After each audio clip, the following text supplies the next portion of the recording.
ঠিক আছে।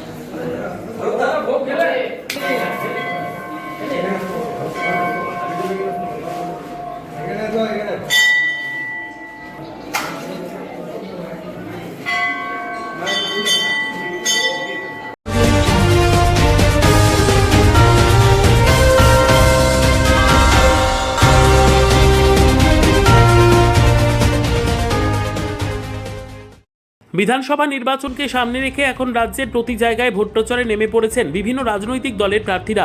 দলীয় কর্মীদের সঙ্গে নিয়ে এখন জনসংযোগে সবথেকে বেশি জোর প্রতিটি দলের প্রার্থীদের।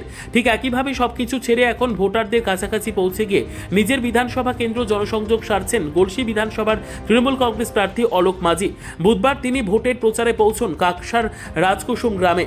সেখানে বিভিন্ন বয়সের ভোটের সঙ্গে দেখা করলেন এবং সারলেন জনসংযোগ।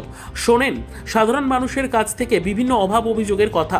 এছাড়াও এদিন গলসি বিধানসভার তৃণমূল প্রার্থী অলোক মাঝি রাজকুসুম গ্রামের হরগৌরী মন্দিরের একটি অনুষ্ঠানে যোগদান করেন এবং সেখানে আয়োজিত নরনারায়ণ সেবার অনুষ্ঠানে তিনি নিজের হাতে সাধারণ মানুষের মধ্যে করলেন প্রসাদ বিতরণ।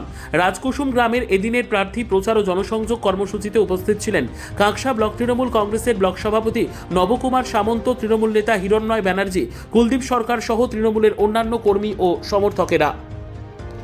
জনসংযোগ আমরা আজকে রাজকুসুম গ্রামে এসেছিলাম। আমাদের সঙ্গে আছেন আমাদের এই ব্লকের ব্লক সভাপতি সম্মানীয় নবকুমার সামন্ত মহাশয় এবং আছেন আমাদের দেবদাস বক্সি মহাশয়, আমাদের পঞ্চায়েত সমিতির অন্যতম সদস্য। এই গ্রামের কুলদেবী হরগৌরীর মন্দির পুনঃপ্রতিষ্ঠা হলো, নবরূপে সংস্কার হয়েছে, আপনারা দেখতে পাচ্ছেন। বহু ভক্ত এখানে সমবেত হয়েছে। সেই উপলক্ষে আমরা এখানে উপস্থিত হয়েছি। মায়ের প্রতি 12 বছর অন্তর অন্তর মূর্তি পরিবর্তন হয়।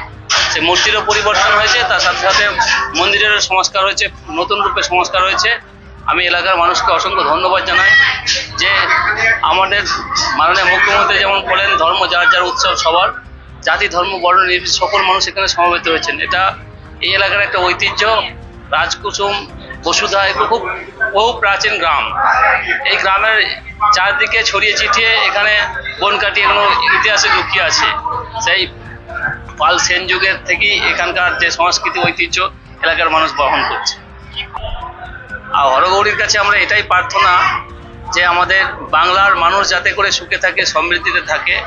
আমাদের সামনে বিধানসভা নির্বাচন, সেই বিধানসভায় আমাদের মাননীয় মুখ্যমন্ত্রী চতুর্থবারের জন্য যেন মুখ্যমন্ত্রী হবেন, শুধু সময়ের অপেক্ষা।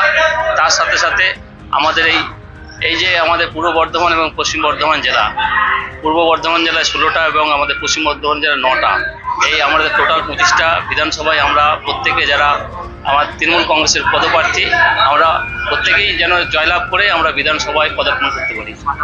মানুষের সঙ্গে কথা বলেছি। সাধারণ মানুষ যে কেন্দ্র সরকারের বঞ্চনা সেটা মানুষ দেখছে, মানুষ শিকার, কেন্দ্র সরকারের বঞ্চনার শিকার। আর তার সাথে সাথে বাংলার মামাটি মানুষের সরকারের যে উন্নয়ন, এমন কোনো ব্যক্তি নাই, এমন কোনো পরিবার নাই যে আমাদের সরকারের যে বিভিন্ন প্রকল্প প্রত্যক্ষ বা পরোক্ষভাবে পায়নি, সবাই পেয়েছে। আমাদের জনসংযোগ শুধু যে ভোটের জন্য এসেছি তা নয়, আমাদের জনসংযোগ সারা বছরই থাকে।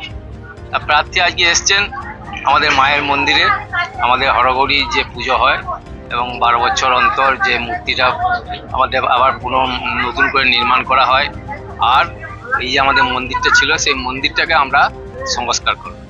তাতে এখানে আমাদের নেত্রী মমতা বন্দ্যোপাধ্যায়, তার স্নেহধন্য প্রার্থী, তিনি আমাদের প্রার্থী। সারা পশ্চিম বাংলায় 291টি সিটেই প্রার্থী, কিন্তু উনি একে মনোনীত করেছেন। তার মানে ধরে নেব আমাদের মুখ্যমন্ত্রী প্রার্থী এবং ওনার মনোনীত প্রার্থী।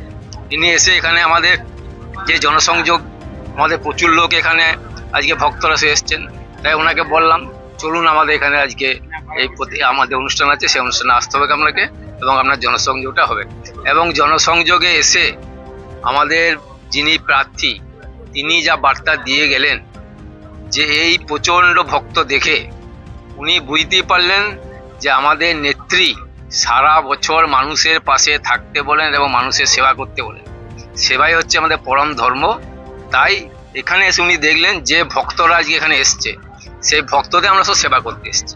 তাহলে সেবাটাই আমাদের পরম ধর্ম এবং সেবা যদি আমরা করে থাকি আমাদের জয় নিশ্চিত।